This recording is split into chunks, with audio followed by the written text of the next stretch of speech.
হ্যাঁ, এত কিছু পতাকা ওড়ে। আমাদের ইসলামেরও তো পতাকা, একটা পতাকা আছে, তাই না? আমাদের ইসলামের পতাকা কি একটা না দুটা? আমাদের ইসলামের পতাকা কিন্তু দুটো, একটা সাদা, একটা কালো। একটা সাদার ভিতরে লা ইলাহা ইল্লাল্লাহ মুহাম্মদ রাসূলুল্লাহ, এবং কালোর ভিতরে লা ইলাহা ইল্লাল্লাহ মুহাম্মদ রাসূলুল্লাহ লেখা, রাইট? তো এইটা তো, আমরা তো মুসলমান, এত পতাকা ওড়ে, এত কিছু ওড়ে, এত কিছু ওড়ে, কিন্তু আমি আজ পর্যন্ত ঢাকা শহরে, গ্রামে, হ্যাঁ, আমি দুই একটা মুসলমানের ফ্যামিলিতে আমি প্রাউড ফিল করি তাদের জন্য, যে আমি দেখছি, সত্য কথা যেটা আমি দেখছি, যে তারা করছে করছে, এবং কি তাদের জন্য, তাদের এই কারণে হেয় পর্যন্ত হইতে হয়েছে, মানে আইনানুগভাবে তাদেরকে হেয় পর্যন্ত হইতে হয়েছে যে এই ধরনের পতাকা কেন। আচ্ছা, আমরা মুসলমানের পতাকা আমরা লাগাবো, আমরা ব্যবহার করব, যে সেখানে তারা কেন এখানে করবে আমার বলেন তো? হ্যাঁ, কোন দেশে আছি আমরা? আমরা কোন দেশে আছি, বাস করতেছি? ভিডিওটা একটু লং হবে, আমি বলে নিচ্ছি আমরা কোন দেশে বাস করতেছি ভাই। হ্যাঁ, আপনারা স্বাধীন স্বাধীন স্বাধীন স্বাধীন এই গণতন্ত্র বলেন, ইসলামিক বলেন, এই জামাত বলেন, সেই হিসেবে বলেন, বিএনপি বলেন, এ বলেন, ভাই, কেউ আপনাকে সঠিকভাবে ইসলাম পালন করতে দিবে না। যদি তাদের স্বার্থে আঘাত লাগে, আবার বলি, যদি তাদের স্বার্থে আঘাত লাগে, কেউ আপনাকে ইসলাম পালন করতে দিবে না সঠিকভাবে।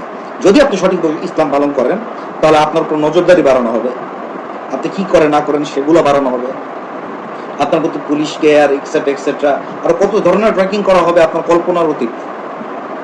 আর গুম হওয়া, এগুলো তো অনেক অতীত জিনিস। আপনার কি মনে হয় এখনো মানুষ গুম হয় না? জাতি বোকা নাকি জাতি গাঁজা খায়?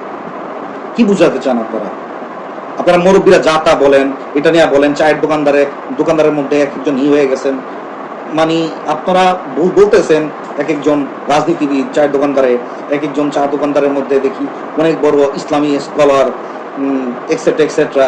হ্যাঁ, আর তার ইবাদত কোন পর্যন্ত? শুধুমাত্র ওই মসজিদটুকু পর্যন্তই, এতটুকুই ভাই আপনার ইবাদত। আপনার আল্লাহ কি এতটুকুই বলছে আপনাকে? আপনার আল্লাহ যদি আপনাকে এতটুকুই বলে থাকে, আপনার আল্লাহ আমার আল্লাহ এক না, আপনার রাসূল আমার রাসূল এক না। কারণ আপনার রাসূল আমার আল্লাহ শুধু এতটুকু করেন নাই, এতটুকু বলেন নাই, এর ধারের কাছে যেতে বলেন নাই। তো কোন হিসাবে বলেন আপনি? কোন হিসাবে আমরা নিজেদেরকে মুসলমান দাবি করি? কোন হিসাবে ভাই? হ্যাঁ, ফ্রি মিক্সিং আছে, আছে, এগুলো তো কমন। এখন এগুলো নিয়ে কথা বলাটাও মানে একটা বোকামি। কারণ কি, এগুলো নজরদারি বাইরে গেলেই দেখা যায় নিজের দৃষ্টির হেফাজত করবো, কত করতে পারে ভাই মানুষ, কত করতে পারে। আল্লাহ মাফ করুক, যতটুকু চেষ্টা করি, আল্লাহ জানে আমার নিয়ত, আল্লাহ জানে, যতটুকু চেষ্টা করি ভাই, কতটুকু নিজের করব। আর মানুষের গীবত মানে দাঁড়ানোই যায় না একটা জায়গায়, গীবতের কারণে। কিসের কারণে? আপনি কি ইসলামের কোন জিনিসটা পালন করবেন আমারে বলেন? আপনি পারলে, আপনি একটা জিনিস করেন, পারলে আমাদের সমাজে আমরা যারা মুসলমান আছি না, আমরা কারো ধর্মে আঘাত করব না। ইভেন আমি এটাও বলে দিই, যদি কেউ কোনো হিন্দু বাড়িতে যদি তাদের হিন্দু পতাকা লাগানো হয়, তারাও বিভিন্ন ধরনের ধর্মের ভগবানের পতাকা লাগায়। হ্যাঁ, ছোট করতেছি না কাউকে, আমরা রাসূলুল্লাহ সাল্লাল্লাহু আলাইহি ওয়াসাল্লাম ছোট করেন নাই। কিন্তু হিন্দু হোক, খ্রিস্টান হোক, কি হোক, তারা যদি লাগায়, বলবেন না, কিছু বলবেন না। কিন্তু আমরা আসেন, আর আজকে থেকে আমরা মুসলমানরাও লাগাই। তবে এটা তো আমাদের ভাই। এই পতাকার জন্য কি হয়েছে আপনি ইতিহাস জানেন? এই পতাকার জন্য কতজন মানুষ জীবন দিছে।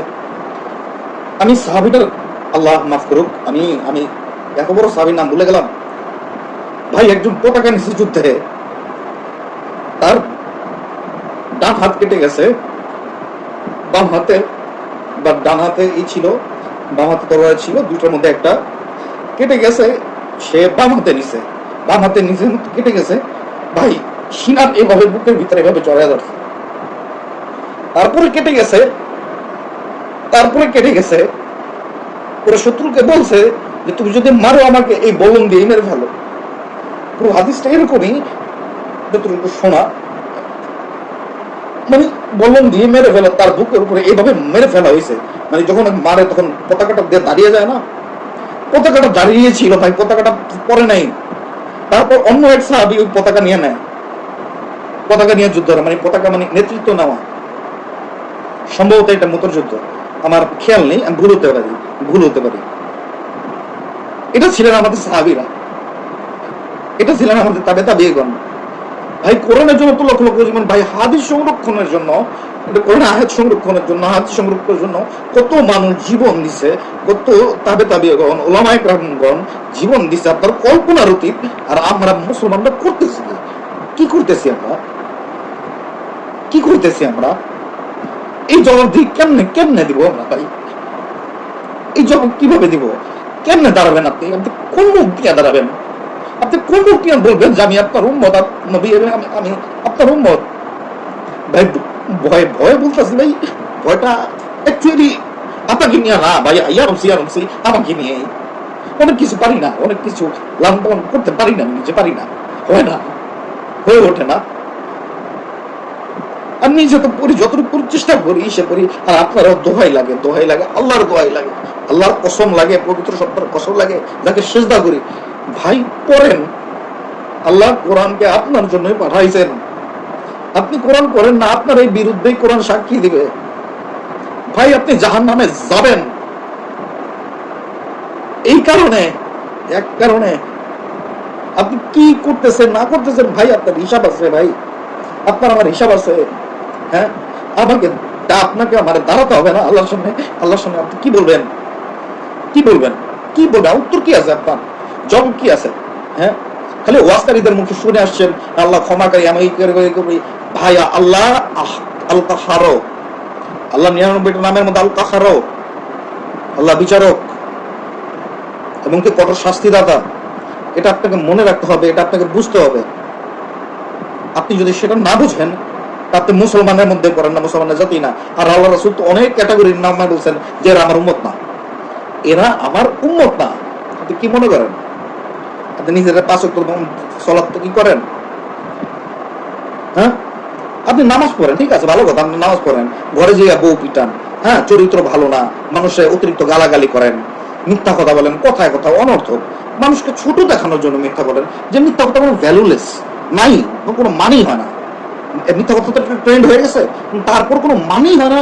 এটা নিজেকে যুক্তি দেখানোর জন্য, বড় করার জন্য, ইট করার জন্য অন্য মানুষের কথা মনে করেন আপনি শুনেনই না, আপনি নিজের যুক্তি দিতে আপনাকে কে বলছে ভাই? আর কোরআন পড়বেন, কোরআন নিজে আপনাকে চিন্তা করা শিখাবে। আপনি নিজে চিন্তা নিয়ে যাবেন না যে আমি নিজে এরকম নিয়ে দেবো। যদি এত মানুষ চিন্তা নিয়ে গেছে দেখেই এত ফিরকা হয়েছে, আপনার কি মনে হয় এত দল কিভাবে হয়? প্রত্যেকটা দলের কাছে যান, প্রত্যেকটা, ইভেন আমার কয়েকটা শিয়ার সাথে পর্যন্ত দেখা হয়েছে, সব শিয়া এক না, কি বিভিন্ন ক্যাটাগরির শিয়া আছে আমাদের মধ্যে, যেমন আহলে হাদিস, আহলে সুন্নাহ, কাদিয়ানী, এগুলো এরকম আছে না, শিয়াদের মধ্যেও আছে। দেখলাম ওদের মধ্যে এরকম কিছু ইসলাম হাদিস, আমি ওখানে ছুটি ছিলাম, আমি তাদের দাওয়া দিতে যাইনি, ঈদ দিতে যাইনি। ইসলাম হাদিস তারা বললো, তারা করলো, তারা মুরব্বী, এমনকি আমাদের সমাদরও করলো, এবং তার আমাকে দাওয়াতও দেয়নি যে ভাই সেও হন আপনি, সমাদর করলো। আমি এবং ইসলাম হাদিস দাঁড় করাইলো, আপনি তার উত্তর দিতে পারবেন না ভাই, তার ব্যাক সাইডে আপনি উত্তর দিতে পারবেন না, কাহিনী শুনতে পারবেন, অনেক উত্তর আপনি দিতে পারবেন না। হাদিস সহি মানে সহি, আর বাবা সহি, কোনো কারো আলামের ক্ষমতা নেই ওটাকে করা। প্রবলেম হচ্ছে আকীদাগত, প্রবলেম হচ্ছে ইগত। সে নিজস্ব দর্শন নিয়ে গেছে, সে নিজস্ব চিন্তা নিয়ে গেছে, অথচ কোরআন নিজে আপনাকে চিন্তা করা শিখাবে। আপনি নিজে চিন্তা করে যাবেন না, আপনি একটা জিনিস চিন্তা করবেন, ওটা নিয়ে আপনি হাজারো যুক্তি দাঁড় করাইতে পারবেন, আপনি যদি একটা জিনিস চিন্তা করেন, পারবেন না, পসিবল তো ভাই। আপনি মানুষ, আপনি সেই চিন্তা শক্তি আল্লাহ তৈরি করছেন, আপনি এই জন্য ব্যক্তির চিন্তা শক্তি নিয়ে যাবেন না, আগেই যাবেন না, কোরআনে নিয়ে যাবেন। কোরআন আপনাকে বলে দেবে যে আপনাকে কিভাবে চিন্তা করতে হবে, আপনার আকলাক কিরকম হবে। আপনার আকলাক নাই, আপনার উত্তম আকলাক নাই, আপনার উত্তম চরিত্র নাই, তার মানে আপনার কিছুই নেই ভাই। রাসূল সাল্লাল্লাহু আলাইহি হাদিস, এমনকি আপনার দায়ভার সে নিবে না। আসেন, সিল বলতে কি বোঝা? সিল বলতে ভাই দাড়ি টুপি, সিল বলতে দাড়ি টুপি। আর দাড়ি আর টুপির সাথে মিল কি? দাড়ি কি আর টুপি কি? আমি টুপি ছাড়াও তো পড়তে পারি, মানে রাসূলুল্লাহ সাল্লাল্লাহু আলাইহি ওয়াসাল্লাম পড়ছেন টুপি নিয়ে ছাড়াও পড়ছেন, এবং টুপি ছাড়া পড়ছেন, সে সেজদায় গেছেন, ওই টুপির চুলের থেকে ওই পানি তার পায়ে পড়ছে, এরকম হাদিস আছে, সহিহ হাদিস। পানি পড়ছেন, তিনি মানে টুপি ছাড়াও নামাজ পড়ছেন, ইমামতি করছেন তিনি। আপনি কি মনে করেন আপনি ভাই? আর এখানে দাড়ি টুপিদের মধ্যেই দাড়ি টুপি আলাদা, এই দাড়ি টুপি আলাদা, দাড়ি টুপি আলাদা, দাড়ি টুপি আলাদা কি? হ্যাঁ ভাই, দাড়ি টুপি আলাদা কি ভিন্ন গ্রহের মানুষ? তারা মানুষ না? হ্যাঁ, তারা মুসলমান না? তাদের মধ্যে অনেক অনেক আছে, মুনাফিক আছে। আব্দুল্লাহ বিন উবাই আছে না, থাকে তো সাহাবাদের মধ্যে। উহুদের দিন আলাদা হয়ে গেছিল, পালাই গেছিল। নামাজ সেও পড়ছে রাসূলুল্লাহ সাল্লাল্লাহু আলাইহি ওয়াসাল্লামের পিছনে, রোজা সেও রাখছে, যাকাত সেও দিয়েছে। যখন সে দূরে গিয়েছিল তারপর সে যাকাতের বিরুদ্ধে হয়ে গেছিল। আপনি মনে রাখবেন, অনেক লোক আছিল। আরেকজন আছে আবু কি যেন, মসজিদে জেরা নির্মাণ করেছিলেন। সাহাবাদের মধ্যে একজন, সাহাবা বললে ভুল হবে, এরা হচ্ছে মুনাফিকদের সর্দার বলা হয়েছে। তাদের সাথী ছিলেন কিন্তু ভুল সাথী আছে না, সৎ অসৎ সঙ্গের সবচেয়ে সর্বোচ্চ বেশি এই জিনিসটা। তারা ভুল আসে মানে আসছে ইমান নিয়ে এমনি লা ইলাহা ইল্লাল্লাহ মুহাম্মাদুর রাসূলুল্লাহ করছে, কিন্তু তাদের অন্তরের ভিতরে অন্য কিছু ছিল, ভিতরে ইমান ছিল না। এরা কি জান্নাতে যাবে? এরা কি জান্নাতে যাবে? এরা তো পড়ছে ভাই লা ইলাহা ইল্লাল্লাহ মুহাম্মাদুর রাসূলুল্লাহ, এরা নামাজ পড়ছে, এরা রোজা রাখছে, এরা যাকাত দিছে। আমরা তাও দেই না, আমরা কিছুই করি না। আমরা কোন ক্যাটাগরির মধ্যে পড়ি ভাই? আমরা কোন ক্যাটাগরির মধ্যে পড়ি? আপনাকে আল্লাহর সামনে দাঁড়াইতে হবে। আমাকে আল্লাহর সামনে কি জবাব দিবেন আপনি? জবাবটা একটু চিন্তা করেন। আপনি আপনার পুরান জীবনে কি করছেন, এ না করছেন, এই খেলতামাশা তো বহুত করছেন ভাই, জীবনে অনেক করছেন না?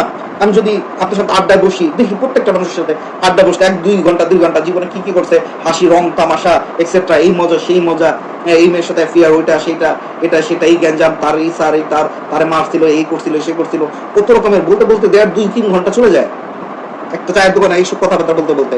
আপনি আধা ঘন্টা বলবেন যে আপনি সারা জীবনে কি আমল করছেন, পারবেন ভাই? আমি পারবো? আধা ঘন্টা আমি সারা জীবনে আমি আল্লাহর জন্য, আমি দ্বীনের জন্য, আমি একটা মুসলমান হিসাবে কি করছি? আপনি নিজের বিবেককে এই প্রশ্নটা করেন। মুসলমানের বাচ্চা হয়ে থাকেন, হ্যাঁ, নিজের মুসলমানের বাচ্চা দাবি করেন তো, হ্যাঁ, কইলেন ভাই, হ্যাঁ। আমি আবেগ আয়সা করতেছে, আবেগ দিয়ে না দিন চলে না, ইসলাম চলে না, আবেগ দিয়ে চলে না। আবেগও লাগে, বিবেকও লাগে। আবেগ কোথায় কাজ করতে করাইতে হবে, বিবেক কোথায় কাজ করাইতে হবে, এগুলো সাহাবাগণ বুঝছেন, তারা জানছেন। জিহাদ তো তারাও করছেন। সবচেয়ে বড় জিহাদ নিজের নফসের প্রতি জিহাদ। আপনি খারাপের থেকে বিরত থাকবেন, আপনি ভালো কাজ করার চেষ্টা করবেন, সবসময় ভালো পথে চলবেন, সৎ উপদেশ দিবেন, অসৎ পথ থেকে বিরত থাকবেন। ইসলাম কত সোজা জিনিস রাখছে। আচ্ছা, কোরআন হাদিস নিয়ে বলে, হাদিস অস্বীকারী তো একদম ডাইরেক্ট আমি মুনাফিকই বলবো, মুনাফিকের পর্যায়ে বলবো, ওর ধার কাছে আমি এই না অস্বীকার করতে। কিন্তু কোরআনী আয়াত যদি আমি ধরি ভাই, অসংখ্য দোয়া আছে ভাই, অসংখ্য দোয়া আছে, অসংখ্য ইতিহাস আছে, অসংখ্য সৎকর্ম বলার কথা আছে ডাইরেক্ট সরাসরি, যেটা বোঝার জন্য আপনার হাদিসে যাওয়ার প্রয়োজন নাই, কোনো দরকারই নেই। ডাইরেক্ট বলা আছে, সরাসরি বলা আছে। আমরা সৎকর্ম করি, ঠিক আছে, কিন্তু কোরআনের আয়াত কমপ্লিট হয় নাই যে আপনারা তোমরা সৎ কাজ করো, অসৎ কাজ থেকে বিরত থাকো, তোমরা সৎ কাজের উপদেশ দাও, অসৎ কাজে বিরত থাকো, তোমরা খারাপ জিনিসটা দেখলে ওই জিনিসটা আগে থামাও, হ্যাঁ, তাদের গান থামাও না। আমরা কোন ধরনের মুসলমান জানেন? আল্লাহু আকবার, আল্লাহু আকবার, আল্লাহু আকবার, এইসব করতে হ্যাঁ, এগুলো আছে। ভালো কাজ তোমরা ভালো কাজ করো। ওখানে একটা সমস্যা হয়েছে, এই না থাক, না এরকম মাথাটা নিচু করে চলে গেছে। কি বলে জানেন? এই ফিতনা। তোমার তো মুসলমান হিসেবে উচিত ছিল তুমি তাকে পারলে হাত দিয়ে ঠেকাও, যদি না পারো মুখ দিয়ে ঠেকাও, যদি তাও না পারো তারা বোঝানোর চেষ্টা করো, এই না করো, অন্তত অন্তরে তারে খারাপ জানো, যে তারপরে সে না মানে। এটা আপনার কর্তব্য, মুসলমান হিসেবে কর্তব্য। আপনি অন্যায় দেখে চুপ থাকলেন কিভাবে? একটা মুসলমান হয়ে এত বড় ঈদ দিল আপনাকে, কে দিল? আপনি অন্যায় দেখে চুপ থাকলেন কিভাবে? আপনি মুসলমান, যেখানে কোনো আয়াত আল্লাহ পুরাই করে নাই, এভাবে কোনো আয়াত আল্লাহ পুরাই করে নাই, আপনি কোরআন পড়েন নাই ভাই। আমি এরম না যে আমি কোরআন পড়া নাই এবার আবেদ হয়ে গেছি, ব্যাপারটা তা না ভাই। 2-3টা আয়াত আগে পড়তাম, বুঝতাম না, ওভাবে মাথায় এটা খেলতো না, বুঝতাম না, আমি সত্য কথা স্বীকার করি। কিন্তু এখন যখন মাঝে মাঝে পড়ি না, জানি না আল্লাহ ভিতরে কি দিচ্ছে ভাই, অন্তরটা না কাইপা ওঠে, এত বড় কাইপা ওঠে যে মানে মনে হয় শরীর আপনার গাটা আমি একটা I am as like addicted. জানলাম আমি করলাম কি জীবনে। এবার একবার নিজের বিবেক প্রশ্ন করবেন যে কি করলাম। অনেক ইতিহাস তো বলতে পারবেন, আপনার লাইফের আপনি আধা ঘন্টা বলতে পারবেন কি ইবাদত করছেন জীবনে, মুসলমানের জন্য কি ইবাদত করছেন। যদি এতটুকু না করে আসেন, একটা জিনিস দিয়ে শুরু করি, আমাদের ইসলামের পতাকা দিয়ে, আমাদের ইসলামের পতাকাটা দিয়ে আগে নিজের বাড়ির খুঁটির সামনে দাঁড় করাই, যাতে উঠতে বসতে আগে বাবা আমি দেখি লা ইলাহা ইল্লাল্লাহ মুহাম্মাদুর রাসূলুল্লাহ লেখা আমার এই জায়গায়, আমি একজন মুসলমান।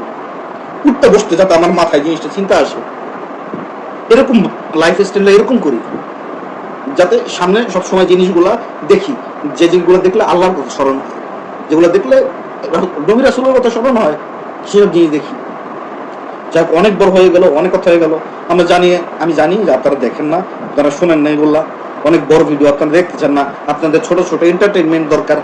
হ্যাঁ, 5 মিনিটে 5 সেকেন্ডে 2-1 সেকেন্ডে, ভাই 2-1 সেকেন্ডে না একা হাদিস বলা যায় না, একটা রিলস বলা যায় না। হ্যাঁ, অনেক জায়গায় দেখি ভাই 15 সেকেন্ডের ভিডিও বানান, না হলে টাকা কামাইতে পারবেন না, এটা কথা ভাই টাকা কামানোর জন্য আমি আসি নাই। আমার ভিডিও পুরোটা যদি একজন দেখে যথেষ্ট, দেখে যদি বোঝে, তার ভিতরে যদি গায়ে লাগে যথেষ্ট, আমি সাকসেস। আমি আমার নিয়তটাই, দ্যাটস ইট। আমার ইসের দরকার নাই ভাই, আমার প্রয়োজন নাই। তুমি তোমারটা রেখা দাও, 15 সেকেন্ড সেকেন্ড ওটা করে দাও। 15 সেকেন্ড হয় না, একটা হাদিস বলা যায় না, বুঝানো যায় না একটা মানুষকে। সব অবাস্তব কথা রাখেন। হ্যাঁ, আমি ছোট ছোট কথা বলতে পারি, কেটে কেটে কথা, যেগুলা একদম ছোট, যেগুলা যতটুকু না বলে নাই, যখন তোমার অন্য কাজ করো, এই কাজ করো না, পরে অফ করে দিলাম, দ্যাটস ইট। কিন্তু আমি যতটুকু নিজে বুঝলাম, যতটুকু আপনাদের বোঝানোর চেষ্টা করলাম, এটা তো হলো না, তাই না? তো আমার উদ্দেশ্য এটাই ভাই। 20 মিনিট হয়ে গেছে, আপনারা 20 মিনিট দেখবেন, জানি না দেখবেন না কি দেখবেন না, আমি পরোয়াও করি না। যাই হোক, আমি মোহাম্মদ সাজিদুর রহমান, কোনো ভুল ত্রুটি কথা বললে মাফ করে দিবেন। জাযাকাল্লাহু খাইরান। পুরান পতাকা লা ইলাহা ইল্লাল্লাহ মুহাম্মাদুর রাসূলুল্লাহ সাল্লাল্লাহু আলাইহি ওয়া আলিহি ওয়াসাল্লাম, পুরান পতাকা।